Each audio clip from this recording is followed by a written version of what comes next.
Good evening. How are you doing tonight? Excellent. So, when you start something, it's always a good idea to set your course. So, as I've said in the past, you want to plant a seed, right? What do you want? Well, you have to ask for it. You know, if you're if you want to hang out with your friend and you want to go check out a movie, you have to ask, right? So, if you want something, it's no different with the universe. The universe, you have to ask if you want something. Uh, Whatever you want to get, you need to ask. So that's kind of the idea behind the seed. So tonight, when we're meditating, try to plant a seed. And in the tradition I come from, the beginnings are very important. So we would always start the day with meditation, bowing, and chanting. And that would be the start of every day. And then at the beginning of every month, we would do a longer bowing and chanting, um, and do a longer series of chants, meditation. And then at the beginning of the year, we would do the same thing, but we'd also have like a special ceremony. And my teacher would talk and give a Dharma talk.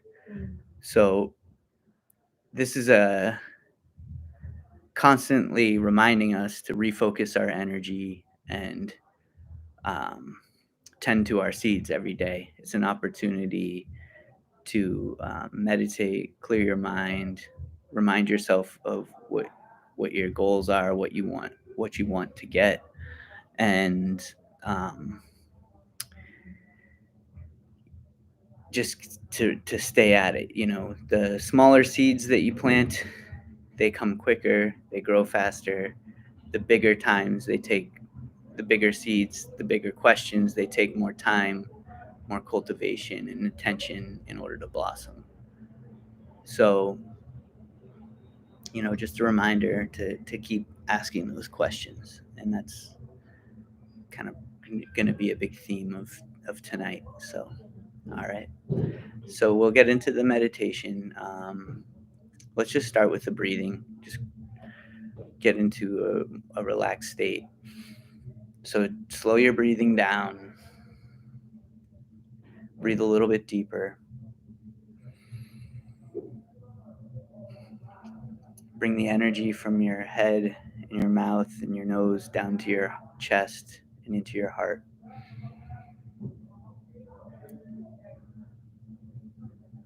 So visualize the air going into your heart and filling your heart.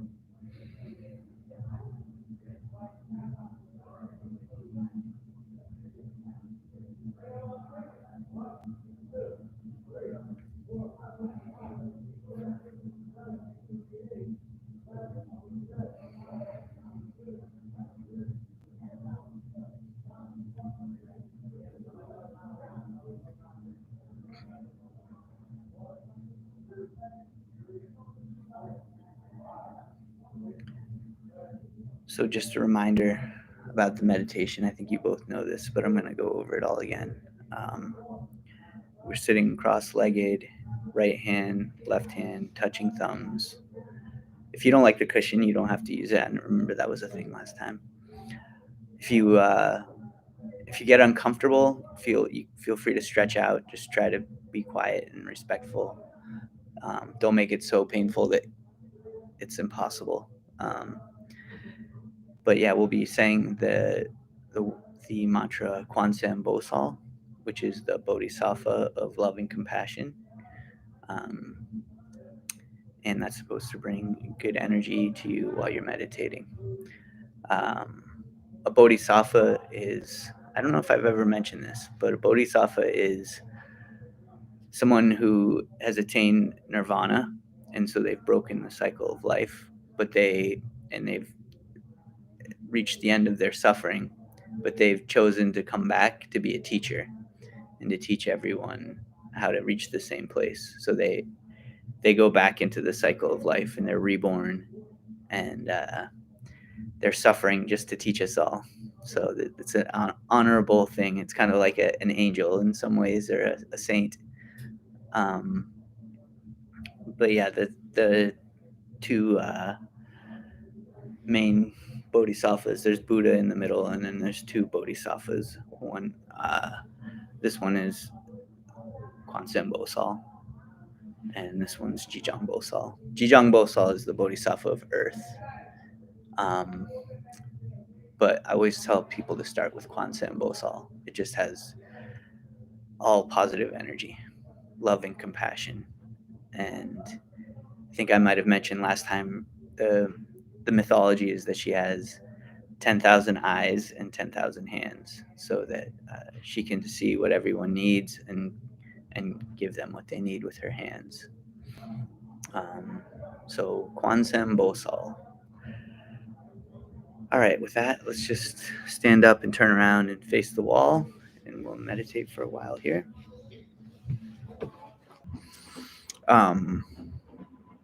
Any questions, thoughts,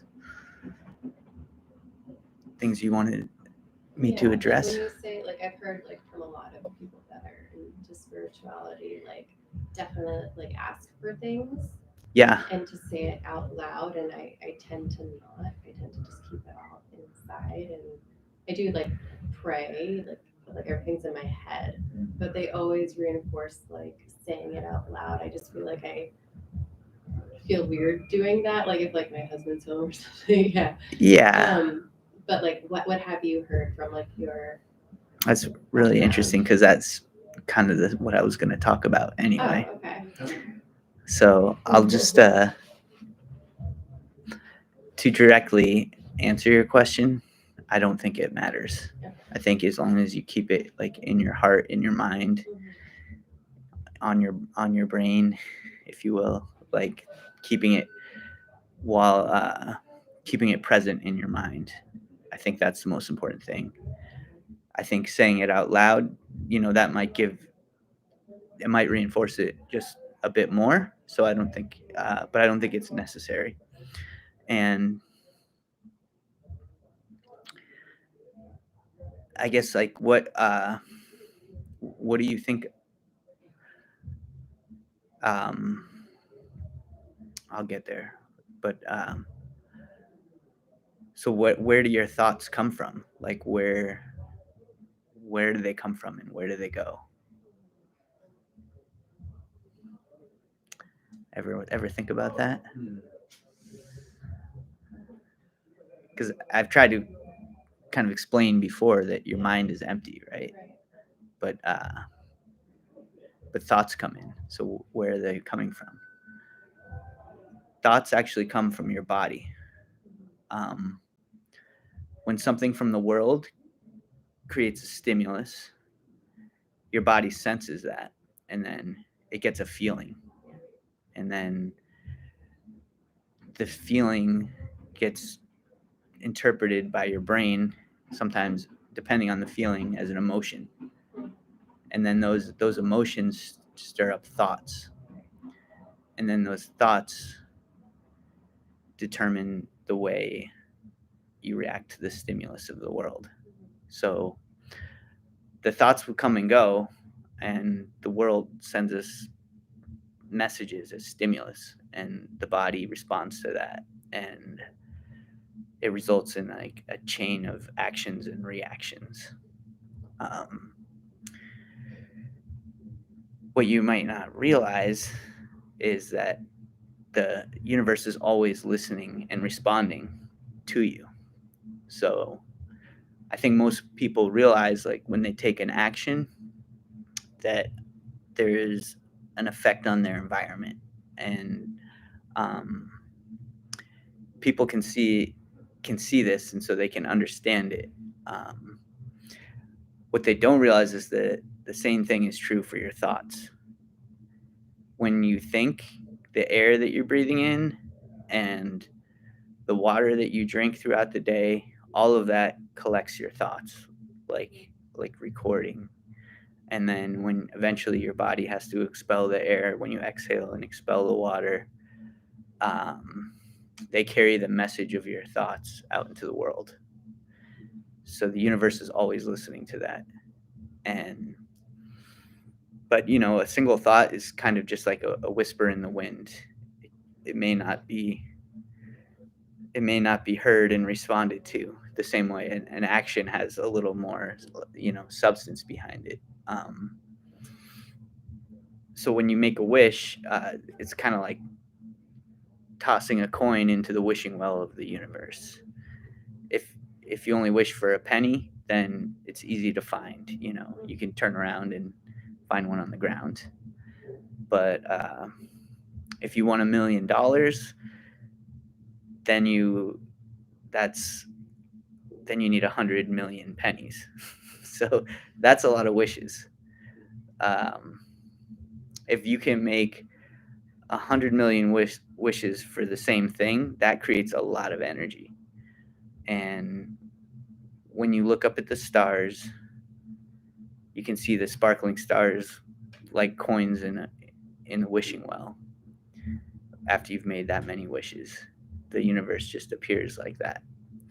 And when you look back down at the ground, then the way to that $1 million is illuminated, and you can see the path in front of you.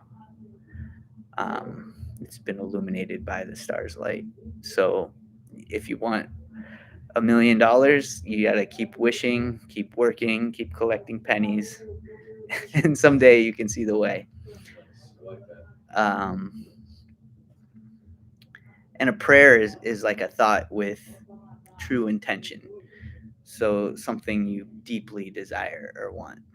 And praying is kind of like planting a seed in the earth.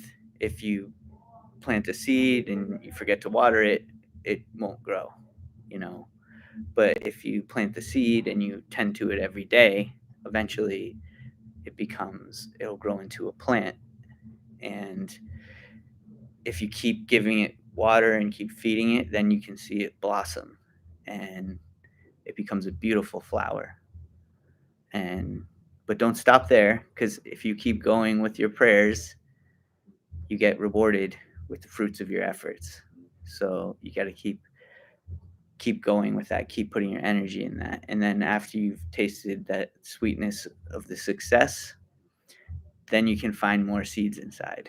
And these seeds you can use to grow an abundance of fruit, and you can share it with others and help them find the way. So that's just a metaphor for how to think about prayer.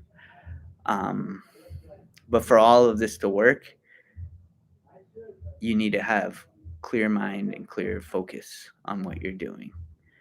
And that means, when you start praying and every day, you want your beginning mind and your ending mind to be the same mind. And meditation helps us to keep our mind clear and maintain it in this state. And if you develop routines of rituals, that will help you to remind you to stay on this path. And that's how I keep my mind clear. I have my own practice. I do meditation every day. I do bowing and chanting, which is a ritual. I also exercise. So I think having that kind of routine helps you reach all of the goals and keep your mind clear. And that way, when the universe shows you the path to your goals, your mind will be clear, you'll be focused, you'll be thinking about that. It won't be too far out of your mind, and you won't miss the direction you're supposed to turn. You won't miss that path. So you can pray, but if you're distracted at the time the universe shows you the way, you might still miss that path. So that's why it's a combination of things. It's not just praying, but it's also kind of having a routine to make sure your mind is clear and that you can see everything the universe is trying to tell you and respond clearly. And you're not distracted with you know, being angry or some emotion, something like that, even too much joy, you might miss that opportunity for everything you've been looking for. I have a quick question about bowing and chanting. Yeah, What like you obviously learned that right. from your master. Is that part of the meditation, or is that Um, just something else? well, it's something traditionally done in Buddhist temples, Okay. but um, I think it is a form of meditation. Uh, it's Yeah, like, sounds like it. uh, and it's kind of like when you're focused on an. I've talked about kind of turning your actions into meditation. Mhm. When you're focused on that action, focused on the chanting, trying to get all of the correct words and stay on the beat and Is it in everything. Korean or is it? It's like Korean version of Sanskrit basically. So it's Okay. kind of like it's their version of it. Yeah. Yeah.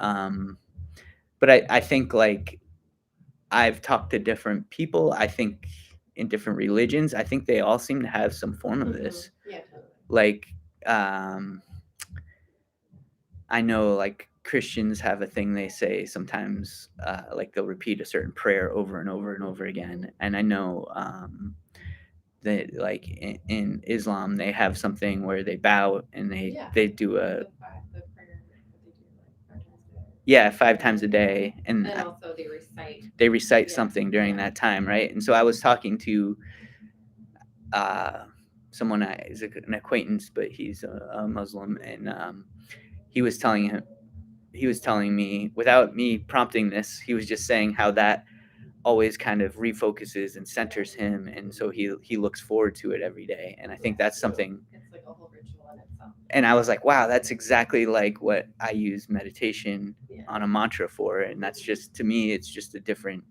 approach to the same thing. Um, I'm not the most scholarly about other religions, but that's kind of how I see a common thread through all of those. Um, so, yeah, I think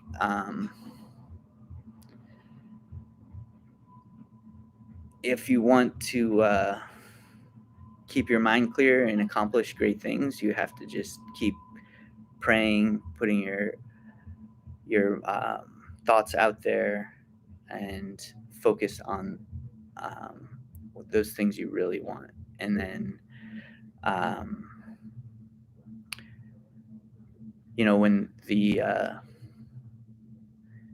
when the universe aligns, then you can see the path that you're supposed to be taking, and you'll be ready for it.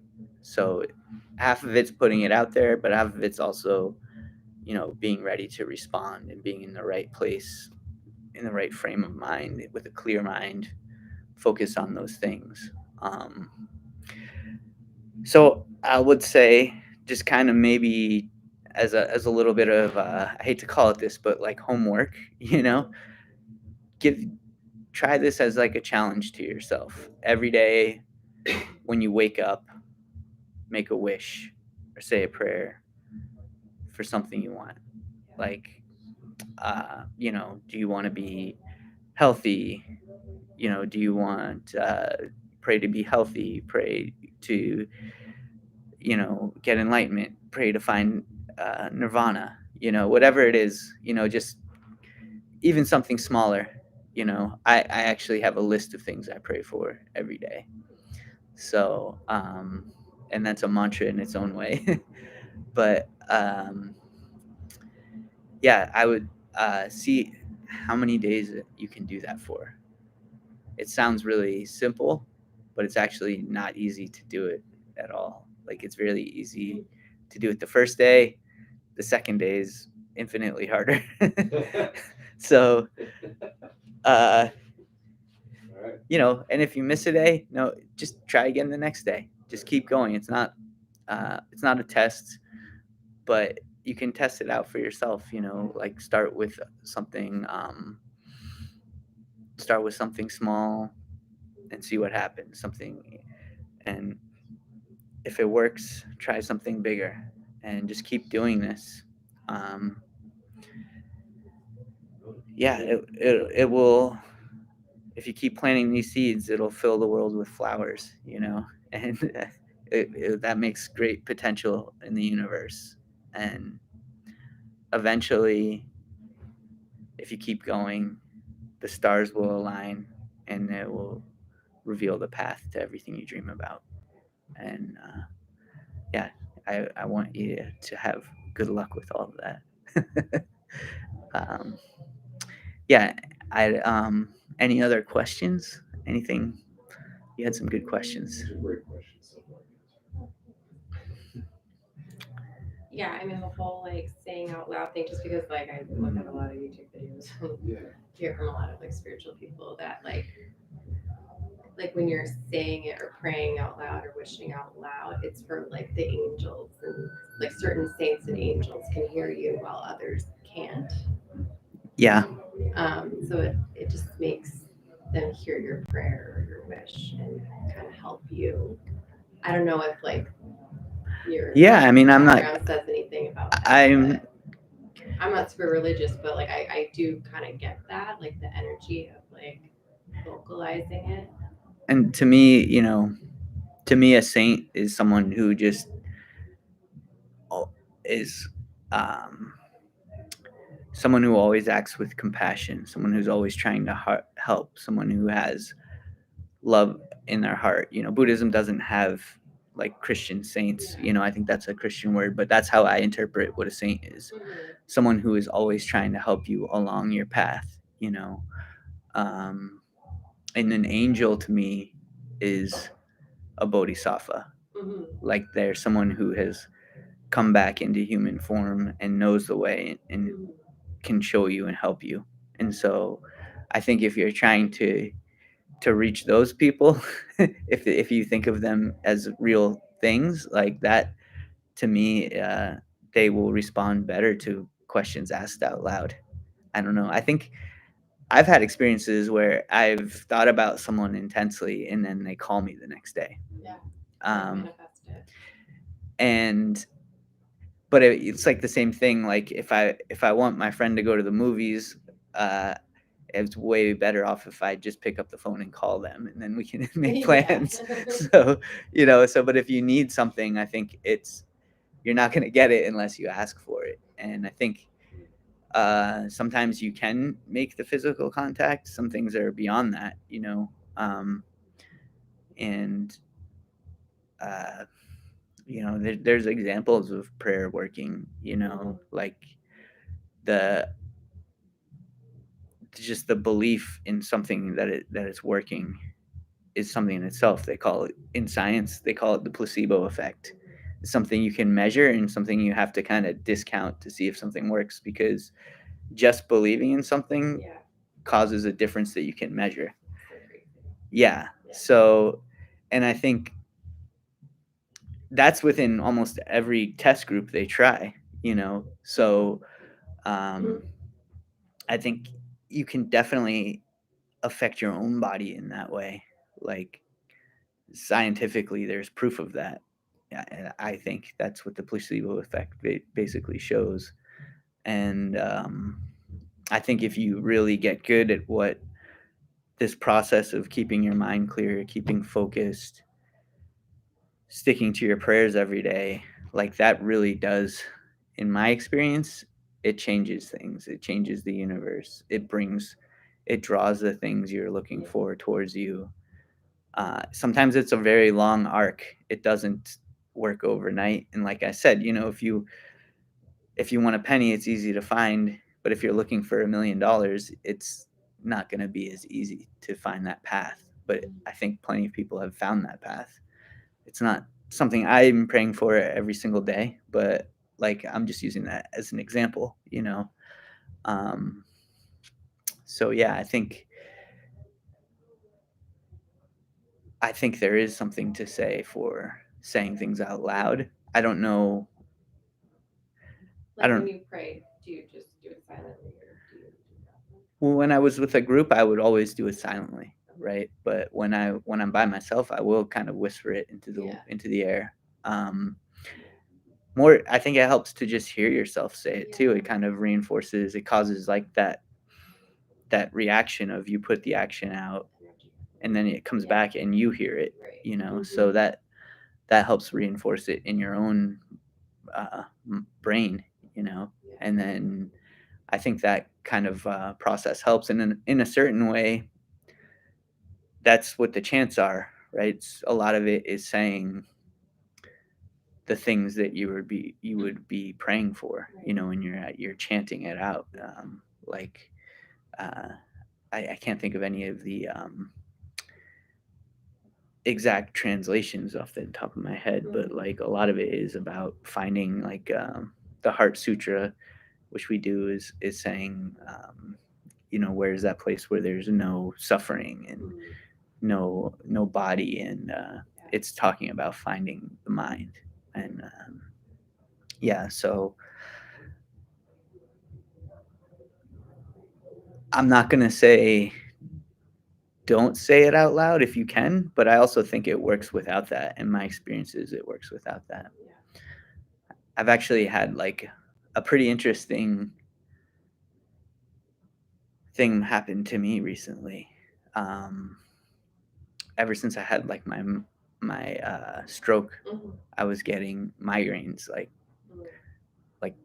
almost every other day, and it was pretty bad. And recently, I've been having them, 2 or 3 days a week. And at some point, I always prayed for good health and to overcome my illnesses and all of the things that were ailing me.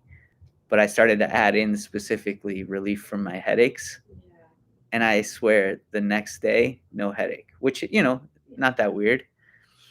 But for it to go one day, but then in a month now, since I started doing that, I've had one headache. And you pray every day. And I've been praying for it every day. And I don't know, you can call it a coincidence, but it's also pretty. Yeah, it was very like synchronized with when I started doing that. Yeah. And I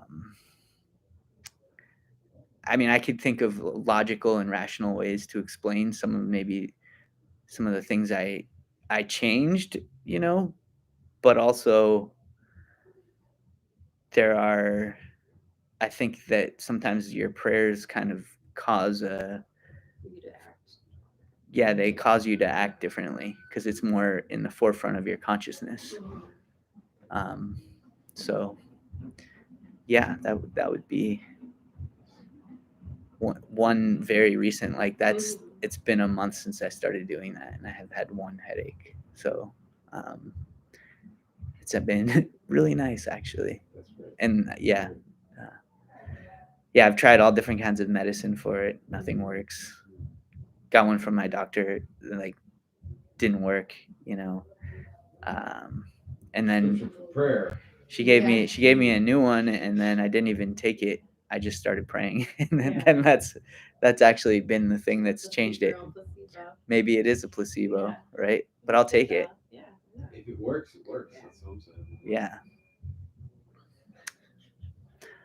Any other questions?